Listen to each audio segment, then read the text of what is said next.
Welcome to the Institute of All Intelligent Life. My name is Alan Keislar, and we are continuing our class on extraterrestrial spirituality. And today we're going to talk about God within our hearts, or the thought adjusters. This term, thought adjuster or mystery monitor, is used in the Urantia Book, and that's what we are going to be reading from today. I'm just going to take a minute to allow a few others to join the class by reviewing what we have talked about already about God in our hearts. We just focused on this one point, that God is present everywhere. So God resides, literally, in His supreme paradise. That is Allah, the universal source of everything, the center of everything, the goal of everything.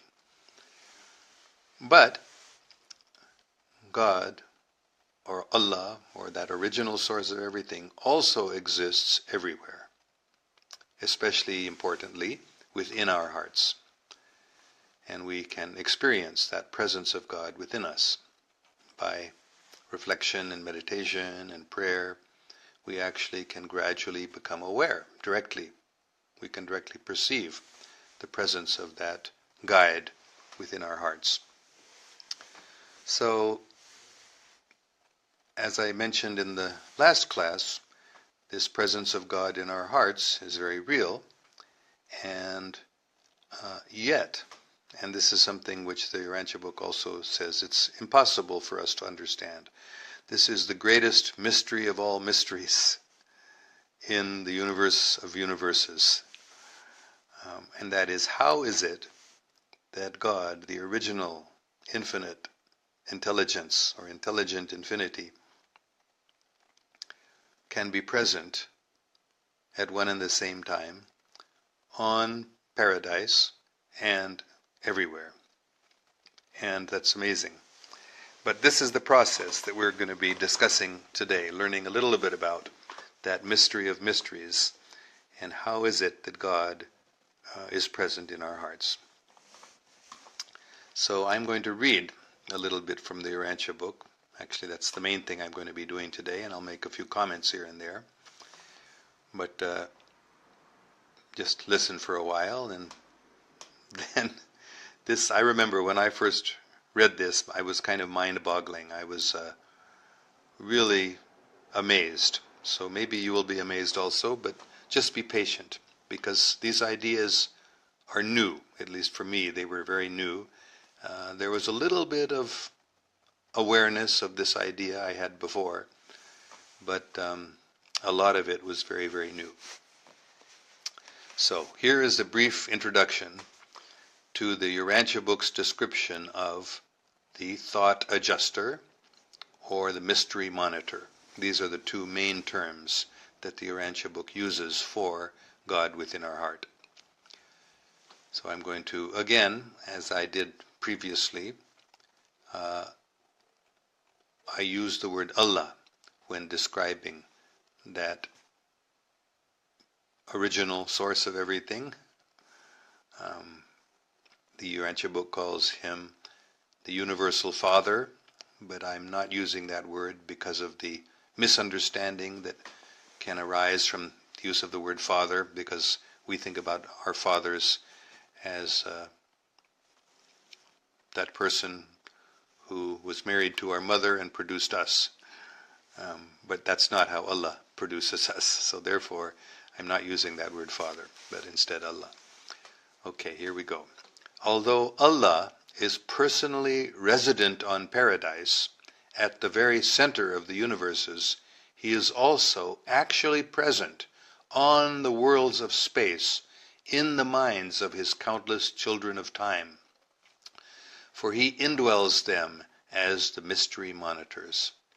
The eternal Allah is at one and the same time farthest removed from and most intimately associated with his planetary mortal sons. So this is the point I was just making and that I made previously, that this is a great mystery, yet nevertheless it is true. Allah is personally resident on paradise at the very center of the universes, as I had quoted before, the geographical center of infinity. But at the same time as being there, he is also actually present in all of our hearts. So how is this possible? This is what the mystery monitor or the thought adjuster is all about. That is that fragment, sometimes is the word used, of God. All right, a little bit more now. The adjusters are the actuality of Allah's love incarnate in the souls of men. They are the veritable promise of man's eternal career imprisoned within the mortal mind. They are the essence of man's perfected finaliter personality, which he can foretaste in time as he progressively masters the divine technique of achieving the living of Allah's will, step by step, through the ascension of universe upon universe, until he actually attains the divine presence of Allah. All right, so I'm just going to explain this a minute. So the God within our heart, or the adjuster, that word is used because the God in our heart is adjusting our thinking, that is, correcting our misunderstandings and guiding us onward and upward towards God. So the adjusters are present within our hearts, and they are the demonstration of Allah's love for us. That is proof that God loves us, is that God is present in our hearts. Again, the adjusters, they are the veritable promise of man's eternal career.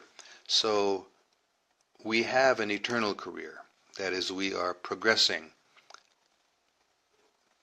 over a long, long period of time from this life, this planet, to higher realms, higher heavens, then to the spiritual world, and through the different spiritual universes, and finally to the paradise of God, of Allah. And that is a long, long career, an eternal career. It doesn't even end when we reach paradise, but that's the final stage, you can say, but a lot more keeps going on even after reaching there. It doesn't mean everything ends then, but the perfection is achieved then. But so the presence of this thought adjuster, or the presence of this mystery monitor within our hearts, the presence of God within our hearts, is a promise that we will attain God as long as we continue having that relationship with the thought adjuster.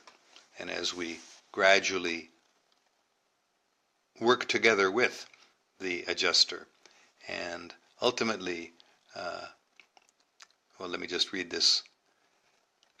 We can have a foretaste in time of our perfection by the presence of the adjuster in our heart. In other words, our whole purpose of existence is to learn to do the will of God, to live Allah's will. And ultimately, then, we do, as we become better and better at living, acting in accordance with Allah's guidance, then we will eventually attain paradise and the presence of Allah. Okay, I'm going to go on, read the next section. This is wonderful. For me, this is wonderful. God, having commanded man to be perfect, even as he is perfect, has descended as the adjuster to become man's experiential partner in the achievement of the supernal destiny which has been thus ordained. The fragment of God which indwells the mind of man is the absolute and unqualified assurance that man can find Allah in association with this divine adjuster, which came forth from God to find man. Okay, so this is beautiful. I'm going to explain that for just a minute because this is so important and it's really beautiful. So first, the first statement is that we have received the order to become perfect, even as God is perfect. This is a quote, in fact, from the Bible, from Jesus, from Hazrat Isa alayhi salam. What? Be ye perfect, even as God is perfect. So we are to become perfect. That is our destiny. And in order to help us achieve that destiny, God has descended, has come into our minds, into our hearts, as our partner in this achievement of perfection. And how is that partner present in it? That is the adjuster. That is what the adjuster is. It is the presence of God, or the fragment of God, who lives in our heart, who lives within our mind. And because of that presence of God in our hearts, this is an assurance that we will find Allah. By our partnership with the divine adjuster, by partnership with God in our heart, we will achieve paradise and ultimately find Allah. So this adjuster has come from God, from paradise, to find us, and I'm going to qualify that in a minute, actually. But the adjuster has come from God to live with us in our hearts, and that is the promise that we will be able to achieve ultimately paradise. So I mentioned that I'm going to have to qualify that, but I'll wait for a minute before I do that. I'm going to read a few more things because this is the next thing. Why is it that we feel this desire to be like God and to attain paradise, to return to God? It is the adjuster who creates within man that unquenchable yearning and incessant longing to be like God, to attain paradise. And there, before the actual person of deity, to worship the infinite source of the divine gift. The adjuster is the living presence which actually links the mortal creature with Allah and draws him nearer and nearer to Allah. The adjuster is our compensatory equalization of the enormous universe tension which is created by the distance of man's removal from God and by the degree of his partiality in contrast with the universality of Allah. So why is it that we feel, everybody feels more or less, and the more we become in touch with God, the more we feel a thirst, a yearning, a longing to be like God and to attain God and a paradise.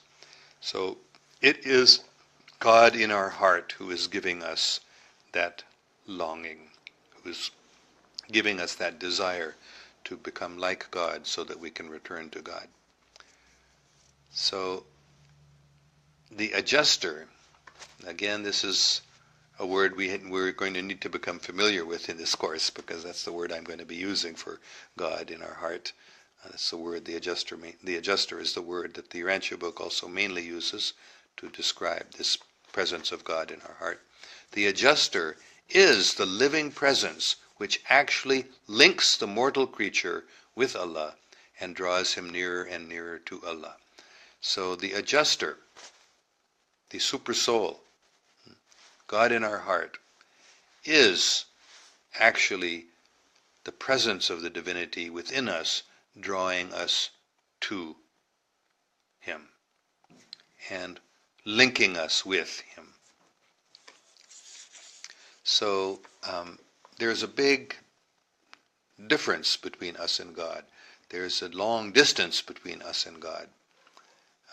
But that tension that's created by this great contrast between us and God, that tension is relieved by the presence of the adjuster.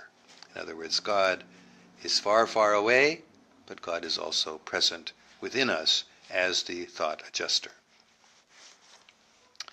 And before turning to that matter, which I said I would correct myself, or that I made the statement earlier about the adjuster coming from paradise, just wait a minute.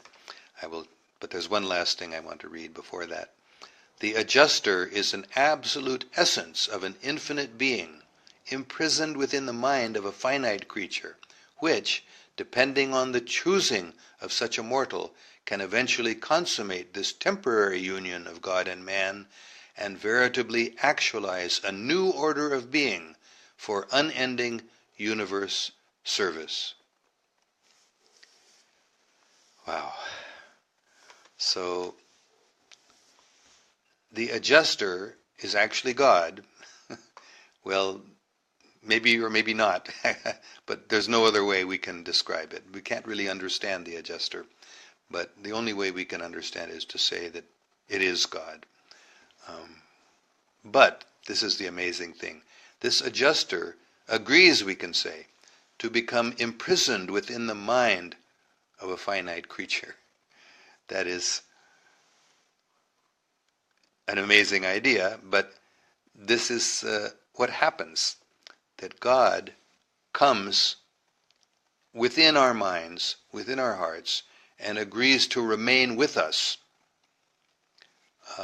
And what happens is when God comes in our heart and we turn to that God within our heart and we begin listening to that guidance that the adjuster is giving us, we gradually become more in tune with God. And gradually, takes a long, long time, but gradually a new event happens. Something new happens, and that is the relationship of the adjuster and the mortal mind or the soul. That relationship that becomes closer and closer until finally it becomes united. We become totally united with the adjuster, with God in our heart, and a new order of being comes into existence. This is the essence of the wonderful topic that we're discussing today about God in our hearts. That we, although God in paradise, again, this is a mystery that is impossible for us to really understand very much, but we're trying to understand a little bit about it. This mystery of how God in paradise also comes and lives with us in our heart. This mystery is so wonderful, so beautiful, so incredible, so fantastic, so wonderful, so gorgeous, so beautiful, that God actually, in the form of the adjuster, comes within our heart, and as we learn to do the will of God, we become closer and closer with the adjuster, and finally we become united.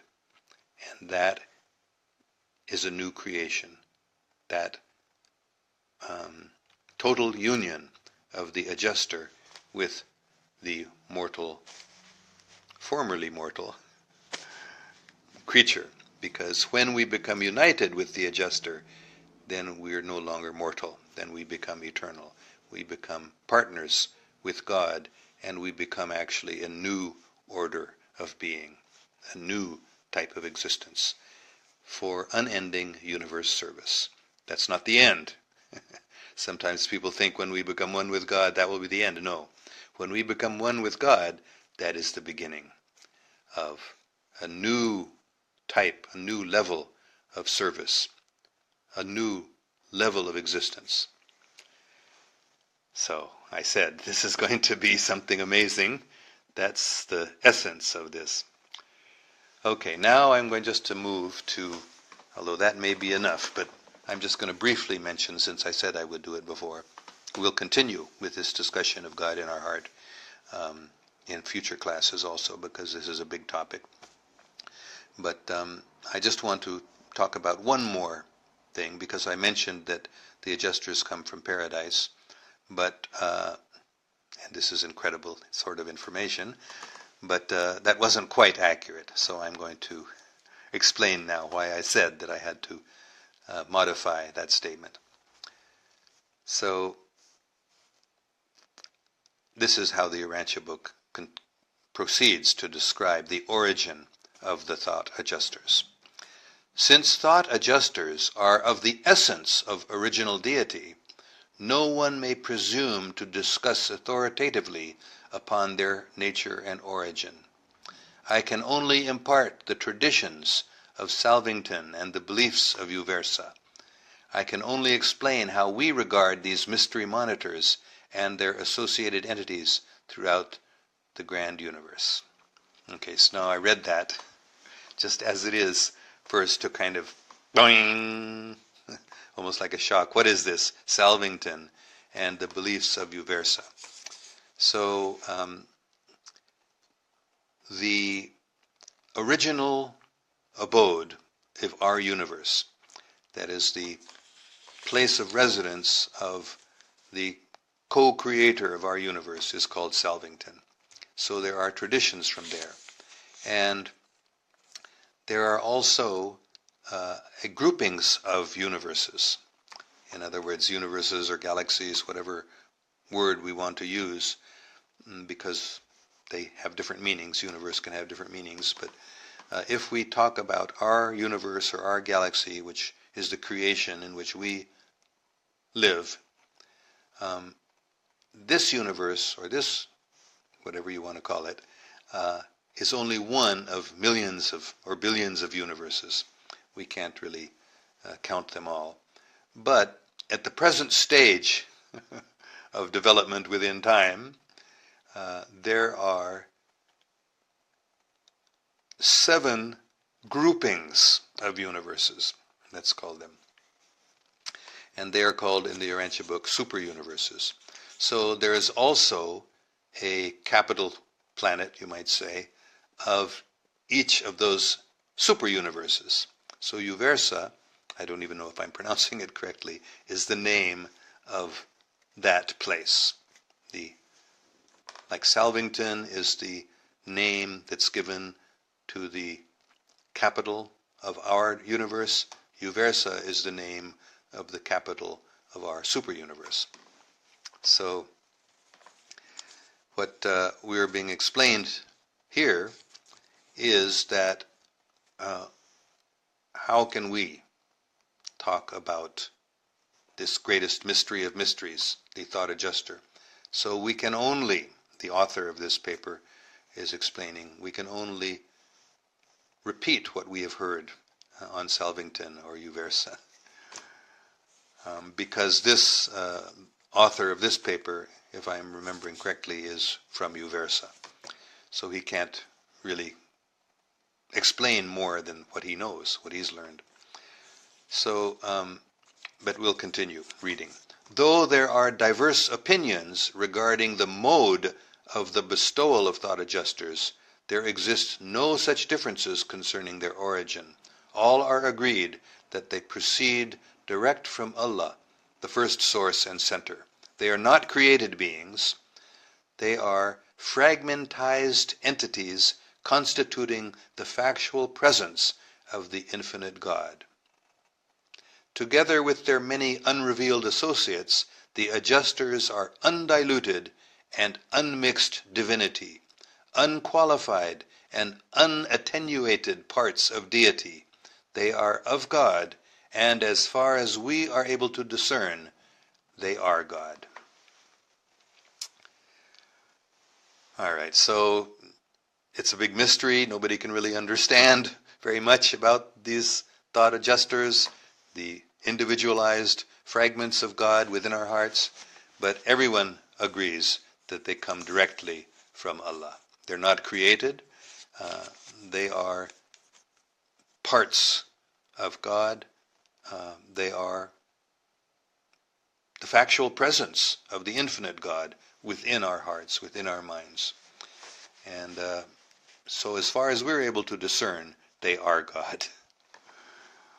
Although God is one, and the thought adjusters are, well, we don't know how many. The author of this paper, in fact, writes. We may come to that either today or in the next class. The adjusters are maybe an infinite, and there may be an infinite number of adjusters. But anyway, there's such a huge number that's way, way beyond our ability to count or understand. So God is one, and the adjusters are many. But at the same time, they're both God. Okay, so, and now, as to the time of their beginning separate existences apart from the absoluteness of the first source and center, we do not know. Neither do we know their number. We know very little concerning their careers until they arrive on the planets of time to indwell human minds. But from that time on, we are more or less familiar with their cosmic progressions up to and including the consummation of their triune destinies. So there are these three things that we don't know anything at all, he says, about what happens before they arrive here in our universe, or universes like ours. But once they have come and indwelt the human mind, we're more or less familiar with what happens. They go step by step up until they reach three perfections. Either attainment of personality by fusion with some mortal ascender. Ascender means going ever upward, the soul. So that's one way that the thought adjuster attains final perfection or final stage. That is attainment of personality. In other words, these thought adjusters are not persons. They're not personalities. They are called pre-personal. But by coming into our minds and gradually becoming one with us, then that being who finally comes into existence by the perfect oneness of the mortal with the immortal God within our hearts, that is when the thought adjuster attains personality. So this is maybe I shouldn't say this, but this is the way I understand it. I haven't read this exactly, but it seems to me that we can describe that the thought adjuster can get something from us that is personality. Allah has personality, but the thought adjuster doesn't. But Allah has arranged it this way that fragment of Allah's self within our heart, within our mind, attains personality by becoming one with us. And we attain divinity by becoming one with the thought adjuster. So that is our destiny, and that is the destiny of the thought adjuster, to become one with a mortal. That's one possibility. There's another possibility that Allah can simply give the order, because Allah can do anything. Allah can give the order that a thought adjuster attains personality. And there's a third possibility, and that is liberation from the known assignments of thought adjusters. In other words, there's another possibility, which, of course, we don't know. This writer of this paper says, the author of this paper says, there's something else that thought adjusters may do if they are liberated from what they do as far as we know. So there's those three possibilities that what can happen to a thought adjuster. And again, this is what I mentioned earlier. Are they infinite number? How many adjusters are there? We do not know, but we presume that adjusters are being constantly individualized as the universe enlarges and as the candidates for adjuster fusion increase in numbers. In other words, the universe is growing, and the number of souls, I guess we can say mortal beings, is also increasing. So it would seem that at the same time the adjusters would increase in number. But it may be equally possible that we are in error in attempting to assign a numerical magnitude to the adjusters. Like God himself, these fragments of his unfathomable nature may be existentially infinite. So again, we can't really understand what infinite means, but still, we don't know, the author says, whether the adjusters are infinite in number or whether they are increasing in number. Okay, and then as I've mentioned already before, we're getting this repeated. The technique of the origin of the thought adjusters is one of the unrevealed functions of Allah. In other words, we don't know how these mystery monitors, they're a great mystery, the greatest mystery, how they come into existence. They're not created, but somehow they are existing. So how has that happened? We don't really know, but we simply have every reason to believe, he says, that Allah himself, the original source of everything, is the source of the adjusters by himself. Nothing else is involved. And they are just the gift of God to us. They are of God and from God, and they are like God, and for as far as we can understand, really, they are God. We can't really understand it in any other way. Now, the last thing I'm going to read is, well, I'm not going to read it, I'm just going to tell you what it says here. The adjusters actually do not originate from paradise, and they don't go back to paradise, or they don't except, of course, when they are united with us, with one of us. When the thought adjuster is united with the mortal being, then they attain personality and they can go to paradise. But otherwise, their source is not the original paradise, but Divinington. So Divinington is another planet, or another universe, another place, a spiritual sphere. I have mentioned earlier in this class that there are millions and uncountable numbers of spiritual universes, that I was very fortunate once, only once, did I go with Robert Monroe. I've told that story. Somehow we penetrated through the covering, through the barrier, through the wall, across the river. Different words are used to describe that border between the material and the spiritual world. So once I was very fortunate to be able to actually go into that spiritual realm, and I saw. It's not possible to put it into words, but it seemed like just an unlimited number of infinite spiritual glowing universes. That's about the only way I can describe it. But what I didn't see, and what I don't know, is that in addition to those spiritual universes, there are also 21 spiritual spheres which are between paradise and the spiritual universes. And one of them is called Divinington. And that spiritual place is where the mystery monitors, the thought adjusters, come from.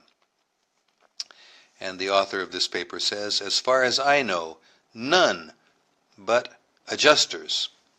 And the adjusters are, what can we say, God himself, Allah himself, the original source of everything.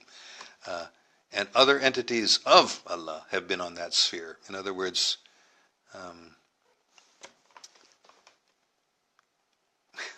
say. There is a place where we can't go. We can go to paradise, but there is a subordinate place to paradise, which is above, or which is closer to paradise than the spiritual universes, and of course closer than the material universes. And that place is called Divinity in the Urantia Book, and adjusters come from there. The thought adjuster originates from there, and we can't go there. That's a mystery, perhaps, but that's the way it is. So I think that's about all I'll say for today. That's plenty. Maybe it's too much.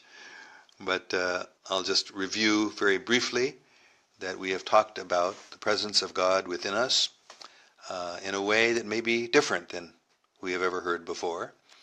And that is that God present in our hearts is another reality than God present in paradise. And that presence of God in our hearts is described as a pre-personal fragment of Allah. A pre-personal means does not yet have personality. Fragment, it's a piece, but it's an infinite piece. So, but it is a reality. It's an individual reality who comes into the material world and enters into our minds, enters into our hearts, and lives together with us. And that thought adjuster, so it's the greatest mystery.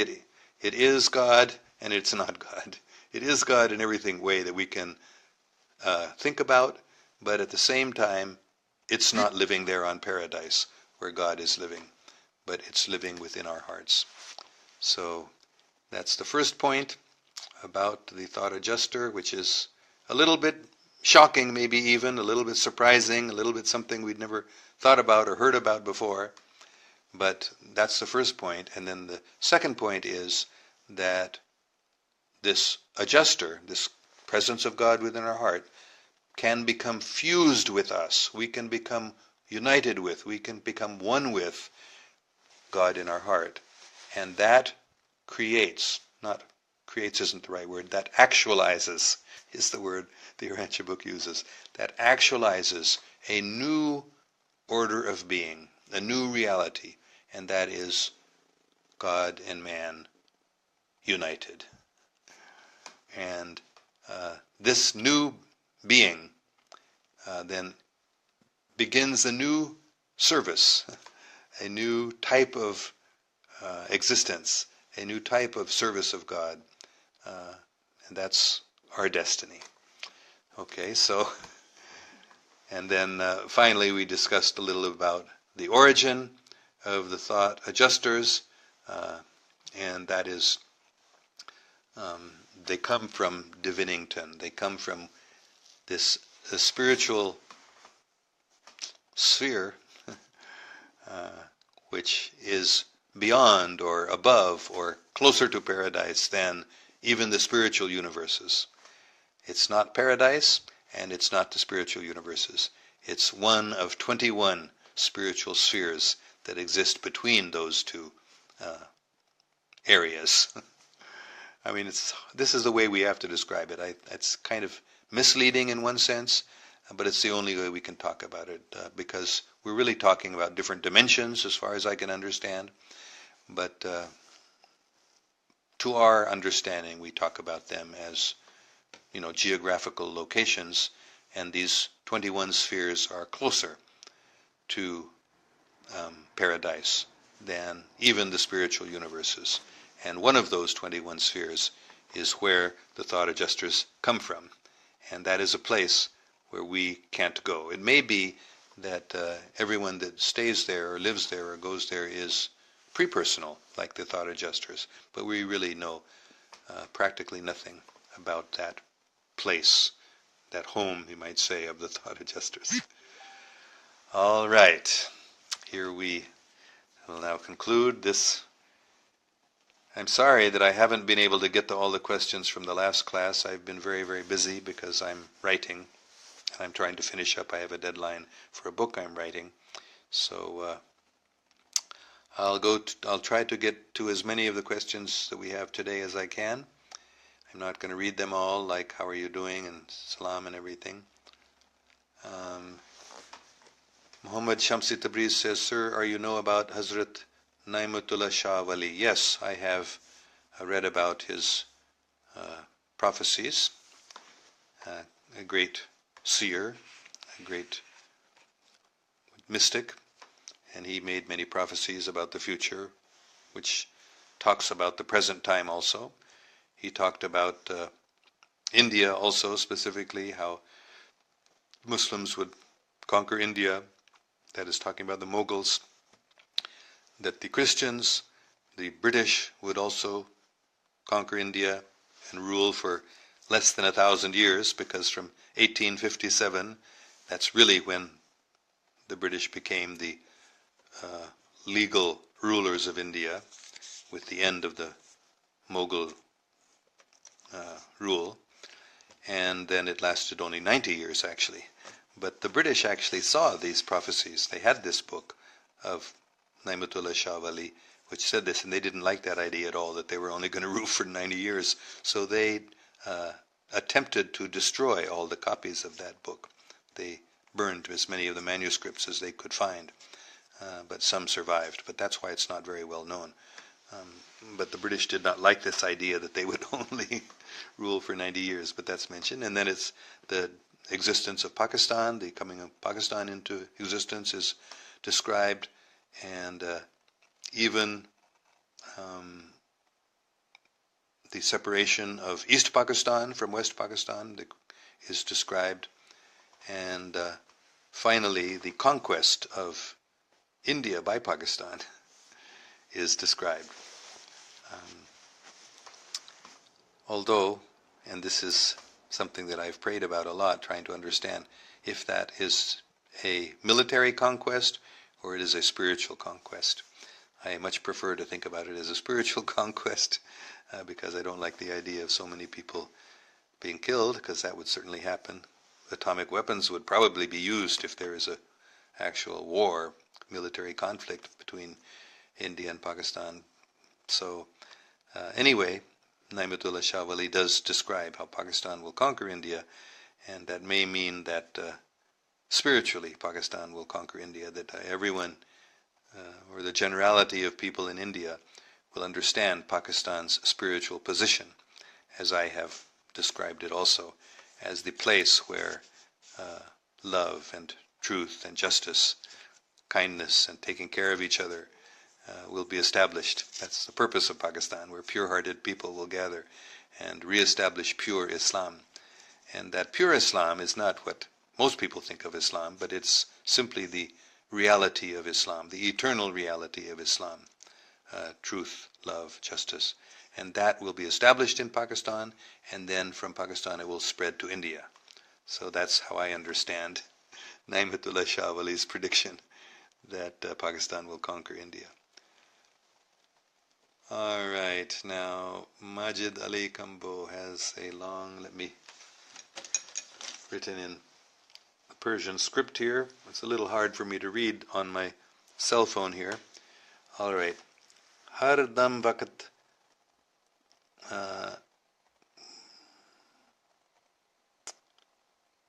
ਵਹਾਉਂਦਾ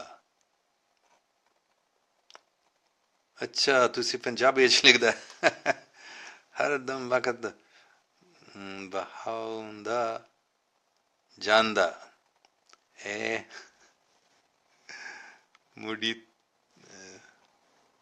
ਨਾ ਆਵੇ ਕੋਲ ਪੱਕਾ ਕੁਝ ਕਰ ਲੈ ਇਸ਼ਕੋਂ ਜੋ ਤਈ ਨਾਲ ਸਿਧਾਵੇ. I'm sorry, I'm having trouble reading the Punjabi here, but I'm not from. I can speak Punjabi, but reading Punjabi is pretty hard for me.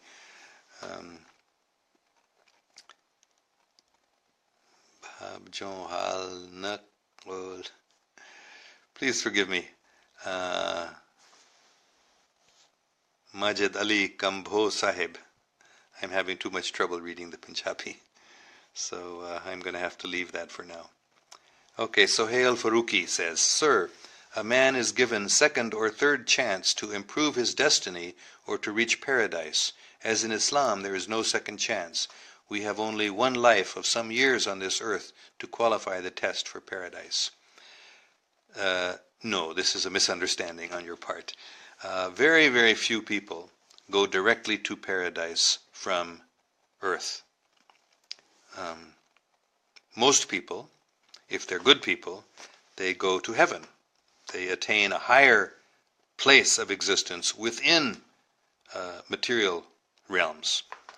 And once they go there, they can make further progress, and then from heaven they go to higher heavens, and after a long, long journey, they attain paradise. It's not in one lifetime. So, Rafia Latif, salam, sir. I left a few questions after your lecture in Urdu. I'll be grateful if you answer those. All right, well, I don't know when I'll get a chance to get to everything because I just said I'm writing a book now and it's taking my full time. So, Sohail Faruqi, sir, is word Allah mentioned in book of Urantia? Yes, it is mentioned. As far as I can remember, I don't remember right now, but I'm quite sure, yes, I'm quite sure it is. But when I am reading the word Allah, that is my substitution of the word Allah for other words that are used, which include the word Father, which I explained earlier. I'm not using the word Father for God because of the misunderstanding that has accompanied that name. But yes, as far as I can recall, yes, definitely the Urantia Book does use the name Allah, but not as often as I've been reading it. अच्छा, Muhammad Shamsi Tabriz Sahib again. Sir, दुनिया को समझ में आता है कि ये चांद, सूरज, सितारा, ये दुनिया में जितने भी creature हैं, ये सब इंसान के लिए बनाया गया है. तो galaxy, a lot of galaxy and universe, किस लिए बनाया गया? Please explain. Yes, a very, very good question.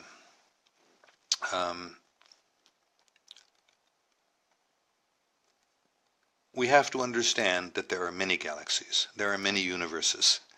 So, people think, dunya mein samajh aata hai. We think that there's only one universe, and that everything in this universe is made for us.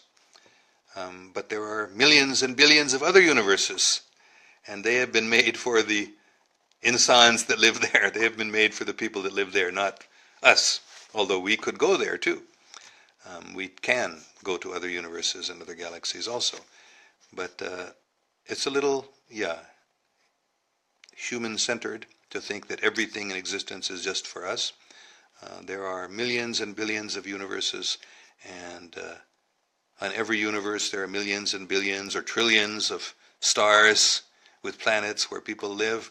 So not only for us has everything been made. We are just a very, very tiny, insignificant part of creation, but a very, very special part, no doubt.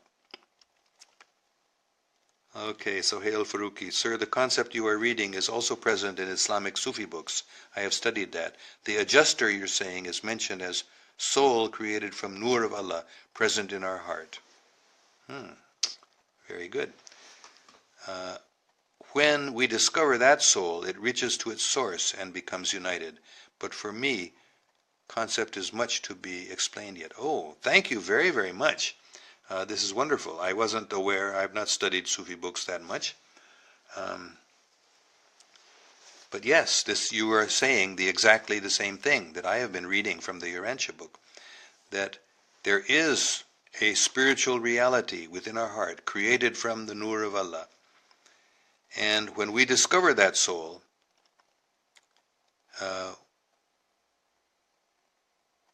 God within our heart, we become united with it eventually. That's the goal, is to become one with God. But it doesn't mean that we become Allah. It means we become adjusted, we become united with the adjuster. So that fragment of God who is in our heart, we become totally one with that, as I explained in this class. We become 100% united, merged with that thought adjuster. But we don't become merged with Allah. Allah is far, far beyond our understanding, and we can never become merged with Allah because Allah is too great, but we become merged with Allah's fragment, the thought adjuster within our heart. So I hope if you want to understand this, reread or re-listen to this class, and then I will post some of these readings on my website, or you can go to the Urantia book yourself and find this. I think it is paper 107. Yes, if you go to the Urantia book online, this is paper number 107. So you can read that if you want to get more of an understanding. Sohail Faruqi, maybe the fragment word is right. In Quran, Allah says that He created man, body, and put His soul in it. मैंने इंसान को मिट्टी से पैदा किया, फिर इसको दुरुस्त किया, फिर इसमें अपनी रूप फूंकी. Wonderful. Wow. So these Sufis, they really know what's going on. They have this understanding. And it is ordered to us to discover that soul, which is called tazkiyah.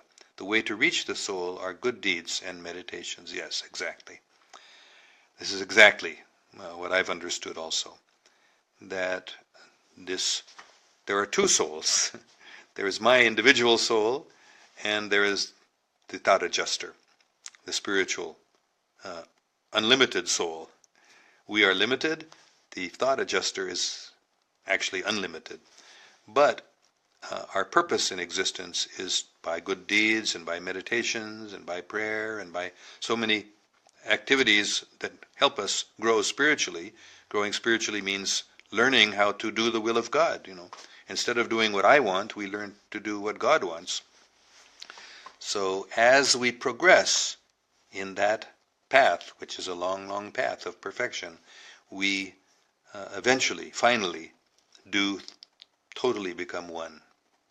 And a new type of existence comes into existence, not created, but a new type of existence begins to act. And that is the united soul with a capital S, as you're putting it here, God's soul, or the thought adjuster, the Supersoul, and us, our individual consciousness, and the unlimited super consciousness of the Supersoul, or the thought adjuster. So they become one, yes. So that's the real meaning of becoming one. There are some people who have a misunderstanding of what it means to become one with God. They think that we become God. No. We become one with the thought adjuster, not one with Allah. Okay, Rafi Latif. Sir, what is this concept is explained in another way, that is, the very specially designed souls of the prophets were created first, and Allah took a promise from all these blessed souls. These were sent from time to time to rectify and adjust our relationship with Allah, the thought adjusters. No. Things are more complicated than that. Yes, there are specially designed souls of the prophets, but they are another reality in addition to the thought adjuster. Each prophet also has a thought adjuster with him. So, yes, there are specially designed souls of the prophets. They were created first, and Allah took a promise from them. They were sent from time to time to rectify and adjust our relationship with Allah, yes, but that is something different than the thought adjuster. The thought adjuster is God. The prophets are not God. The thought adjuster is God in our hearts, present in our hearts. And the thought adjuster is present in the hearts of the prophets also.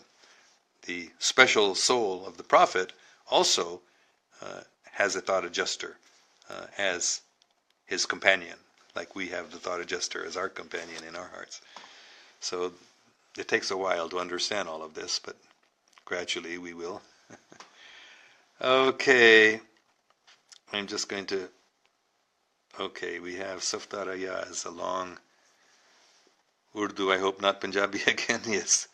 So I'll try to read this all here. Assalamu alaikum wa rahmatullah wa barakatuhu. Dua hai कि अल्लाह करीम तंग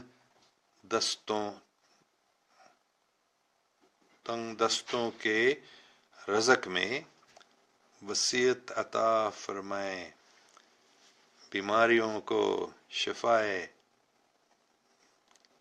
कामल आजला. Can we go to the Gwenda Grange tonight? They're having a meeting. Okay. 8:30. Right. Will you be on very long? Okay.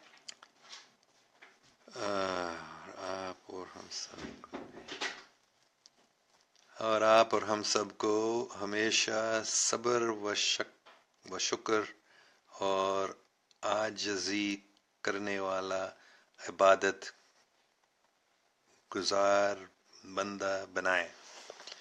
Okay, I did understand that, but it's a little hard for me reading, but I did understand that, so I don't need to. Well, it's just a prayer that we will become filled with humility in our worship and other things like that. So, परवरदिगार आलम हमें अपनी रज़ा और खुशनूरी से नवाजे और बरोज़ क़यामत हमें अपने प्यारे हबीब सल्लल्लाहु अलैहि वसल्लम की शफ़ाअत व शफ़ाक़त व मोहब्बत से सरफराज फरमाए. Again, praying for all of us. Ameen. Ya Rabbal Alameen. Baja wa bahak Habib al-Kareem Allah al-Fazl al-Salam. You know, this is kind of hard for me. There are a lot of words here that I don't know. I just know simple Urdu, conversational Urdu, all these philosophical and theological terms I'm not very familiar with, so please forgive me. You'll have to speak in simple Urdu or in English. Like some of you maybe have trouble listening to and understanding the complex English that I'm reading from the Urantia book, so I have the same sort of trouble reading complex Urdu.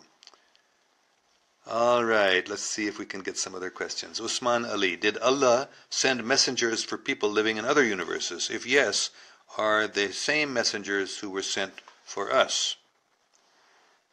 Are we the only accountable living on this earth, or people from other universes are also accountable at the end? I can understand that question very clearly, and I can answer it very clearly. Yes, Allah did send messengers for all the universes, for all the people. Everywhere, messengers are sent. And some of them could be the same messengers, but most of them, as far as I understand, are different messengers. There are many, many messengers, uncountable numbers of messengers. And all different messengers are sent to different universes. But sometimes a messenger from one universe could go to another universe. The same messenger could go to different universes also. No problem. Are we the only accountable living on this earth? No. People from every universe are accountable. Although the co-creator of each universe has the freedom to set things up in his universe the way he wants. So the type of freedom that we have, the type of accountability that we have is different than the way things are set up in other universes. But there are, not only our universe, there are many universes where people have free will, something along the way, on the order of how we have free will and are accountable for their actions. It may be most of them, I don't know, but I know many of them do. All right. Sohail Faruqi, Sir, Prophet Muhammad sallallahu alaihi wasallam is Prophet of all universes. As mentioned, Aap sallallahu alaihi wasallam Rahmatul Alameen hai, mean for all universes. What do you say? Well, that's possible. Yes, I had never considered that Prophet Muhammad sallallahu alaihi wasallam may also be going to other universes and giving his message there, but it's quite possible. So that's why Holy Prophet Muhammad is called Rahmatul Alameen, the mercy to all the universes. Yes, okay, I can accept that. I just said, prophets from one universe can go to other universes, so I guess it's true. Holy Prophet Muhammad, peace be on him, is going to other universes also. I can accept that. All right, well, I had to pause there a minute because my good wife and Murshid is telling me there's a program we have to go to. So I will take your leave now, but thank you all very, very much. And I will post here on this chat a few of the details that I was talking about. And we will meet again, inshallah, on Thursday evening, California time, Friday morning, Pakistan time. And we will continue this discussion about the thought adjusters, God in our hearts. Peace be with you all.